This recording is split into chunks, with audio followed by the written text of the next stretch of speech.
I now want to shift to two things that I believe remain to be done in order to reimagine our new Kenya. The first thing goes back to T.J. Mboya and the thoughts he expounds on in his book, Freedom and After, and his collection of speeches that were published under the title, The Challenge of Nationhood.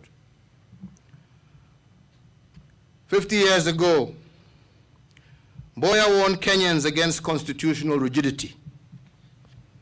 As I have already mentioned, he told us that a constitution is not an end in itself. It is a means to a greater end. It is a living document. And if certain elements of the Constitution outlive their historical purposes, they become a cancer. They must be removed, or they will infect the good elements of the mother law. And that is why, fellow Kenyans, we removed Section 2A that had been added to the Independence Constitution in the early 1980s. We removed this section in 1991 in order to create a multi-party system. Why? Because this Section 2A had outlived its historical purposes, and it was morphing into a political cancer. Then after the 2008 violence, we embedded the National Accord and Reconciliation Act into our Constitution to expand the executive arm of government. This happened out of historical necessity. And then again in 2010, we formulated and adopted a new constitutional order, altogether replacing the Independence Constitution. Indeed, today, I am truly thankful to the Almighty God for having been given the mandate by the people of Kenya to not only lead its implementation, but also to serve as the first president under this new constitution. 10 years later, I am already discerning a constitutional moment.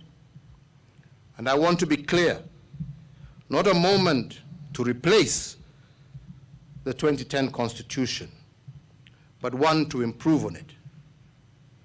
A moment that will right what we didn't get correct in 2010. But fundamentally, the constitutional moment that I discern is one that will bring an end to the senseless cycles of violence that we have experienced in every election cycle since 1992. And one that will deepen our democratic credentials as a country and lead to a much more inclusive society, which I do believe was the intention of the framers of the 2010 Constitution. Fellow Kenyans, we cannot reimagine our nationhood also without changing our political architecture. But we cannot change this architecture without re-engineering our Constitution. If we have done great things in the area of brick and mortar, the greater things that remain to be done have to do with our governance system, and we must not be afraid of changing the system if it does not serve our present and future purposes. The second thing that remains to be done is the transformation of our civic culture. Culture is at the core of reimagining a national dream. And when the drafters of Chapter 6 of our Constitution put pen to paper, what they wanted was to bring this culture to order. But it is difficult to police a political culture. More so, if the culture is like one that was described by Canon Donaldson of Westminster Abbey.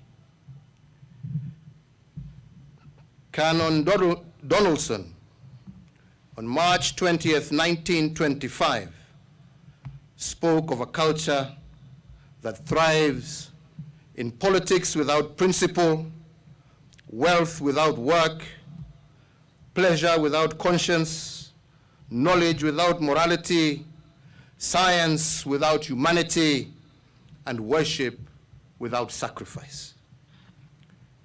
And part of this sermon speaks to our reality today as Kenyans.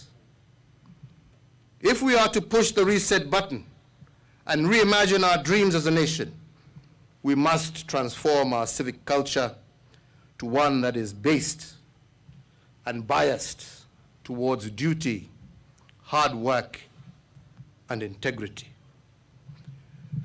Fellow countrymen, we need political leaders totally committed to promoting not themselves, but what will transform lives of our people in line with what our founding fathers yearned for.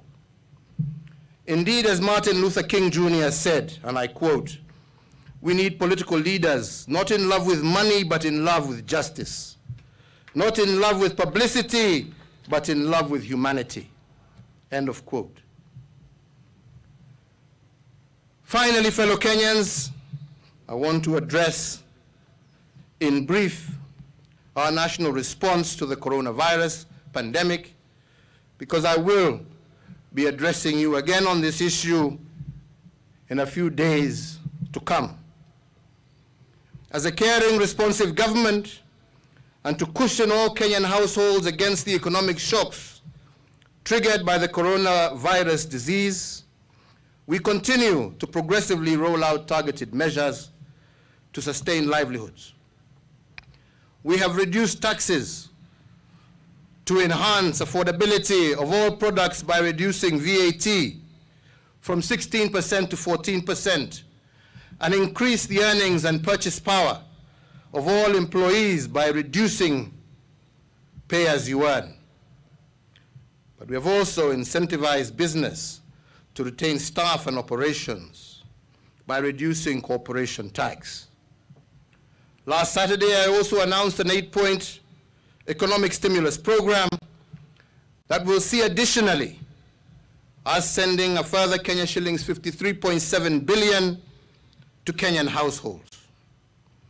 Indeed, I have noted with concern the fact that our hospitality sector, that has been greatly hit as a result of the lockdowns, we have many of our workers now who are seemingly being laid off as a result of there being no business in all our tourism or hospitality facilities. And in order to cushion these workers and to work in line with this sector,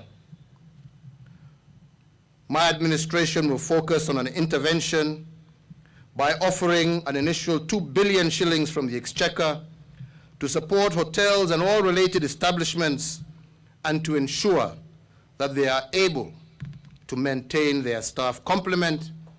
And our Cabinet Subcommittee will be meeting to engage with stakeholders to develop the protocols for this. Fellow Kenyans, we need not be persuaded as a people why we must do everything in our power to conquer this invisible disease, this invisible enemy. But to do so and regain the ground we have lost, we need to come together as a nation. Each of us is called to become a shujaa against this disease.